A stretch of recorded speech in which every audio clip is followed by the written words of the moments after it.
पिछली क्लास में हमने हमारा चैप्टर जो था chapter 3 glimpses of the past वो कंप्लीट कर लिया था। आज हम नई पोएम स्टार्ट करेंगे जो कि आपके एक चैप्टर के बाद फिर पोएम दी हुई है, चैप्टर के बाद फिर पोएम दी हुई है। हमने एक पोएम छोड़ दी थी जिसका नाम है ज्योग्राफी लेसन, जो कि किसके द्वारा लिखी गई है, पोएट कौन है इसके, जुल्फिकार घोष। आपको हर एक पोएम के जो राइटर है या पोएट होते हैं पोएम के, उनका नाम याद होना चाहिए। Because if online exam will be held, अगर ऑनलाइन एग्जाम होते हैं तो उसमें वन वर्ड क्वेश्चन ज्यादा आते हैं, तो आपको सारे वन वर्ड्स मतलब पोएट्स के नाम और ये सब याद होने चाहिए। तो this is the poem written by Zulfikar Ghosh और इस पोएम का नाम है ज्योग्राफी लेसन। ज्योग्राफी का मतलब होता है भूगोल और लेसन का मतलब होता है पाठ। So let's get started. Can you imagine what your city would look like if you saw it from 10,000 feet above the ground?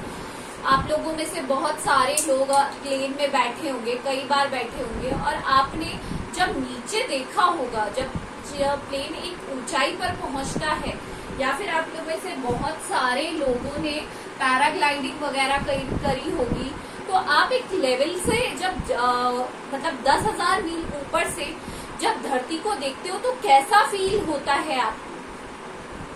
Neatly planned in perfect in proportional like a geometric design, ऐसा एक अच्छी सी सुंदर सी geometric आकृति बनी हुई होती है geometry, जिसमें क्या होता है सब कुछ इक्वल प्रोपोर्शन में है। ऐसा नहीं है कि कोई एरिया ऊपर है, कोई एरिया नीचे है, या फिर कहीं से अनइवन लैंड है, कहीं से इक्वल लैंड है। सब जगह सब इक्वली प्रोपोर्शन में हमें दिखाई देते हैं।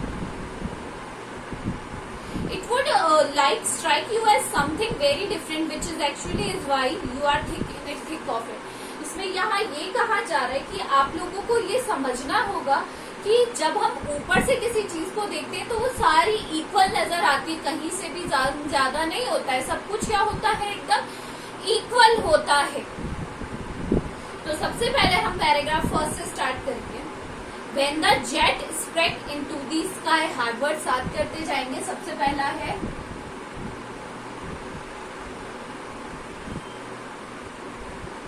sprang। When the jet sprang into the sky, when the aircraft, jet विमान, जो जेट होता है, आपने प्राइवेट जेट्स देखे होंगे, छोटे जो एरोप्लेन नुमा होते हैं, जब वो आकाश में उड़ते हैं, sprang up into the sky मतलब होता है उड़ना, है ना। It was clear why the city had developed the way it had. The poet understood the reason. उन्हें ये कारण समझ में आ गया है कि why the cities were built the way they exist.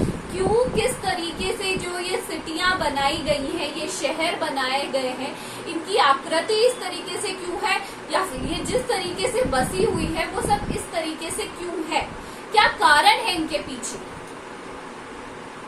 Seeing it scaled 6 inches to the mile, वो कहना चाहते हैं कि अगर हम 6 मील ऊंची 6 इंच से भी से यह देखें तो ये कैसे हुआ है, सिर्फ 6 मील ऊंचा ही बसा हुआ है। ये जो शहर है, जिस शहर की वो बात कर रहे हैं, तो उसके बारे में ये कहा जा रहा है कि वो सिर्फ 6 मील ऊंचा बसा हुआ है। This seemed very inevitably, question है हमारे पास, inevitably।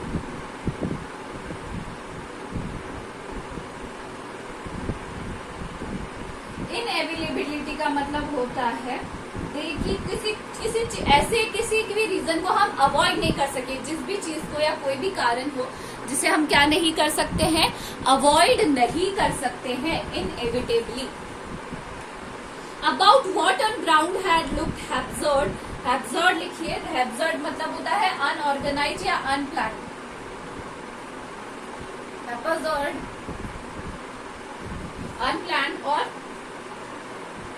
और very unplanned and without style when the jet sprang into the sky.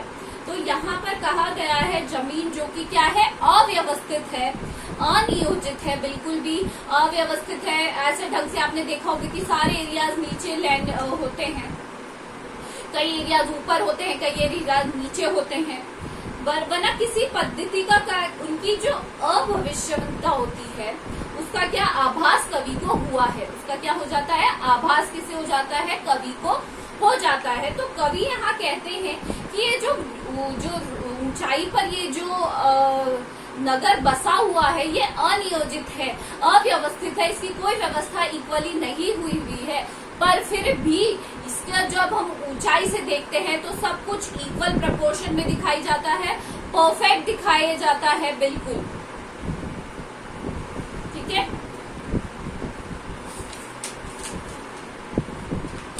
अब मैं आपको ये 3-4 हार्ड वर्ड्स तो हैं, 2-3 क्वेश्चन आंसर्स लिख लीजिए, होमवर्क है आज का।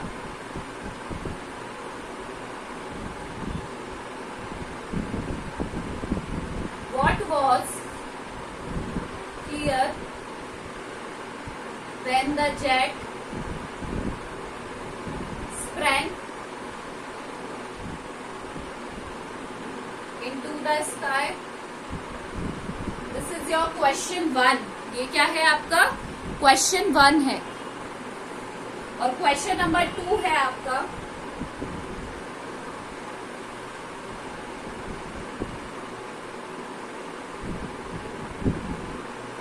what thing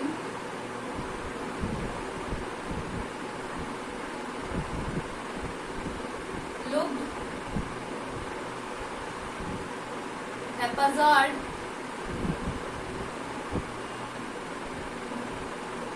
to the poet from where? ये है हमारे कुछ हार्ड वर्ड्स।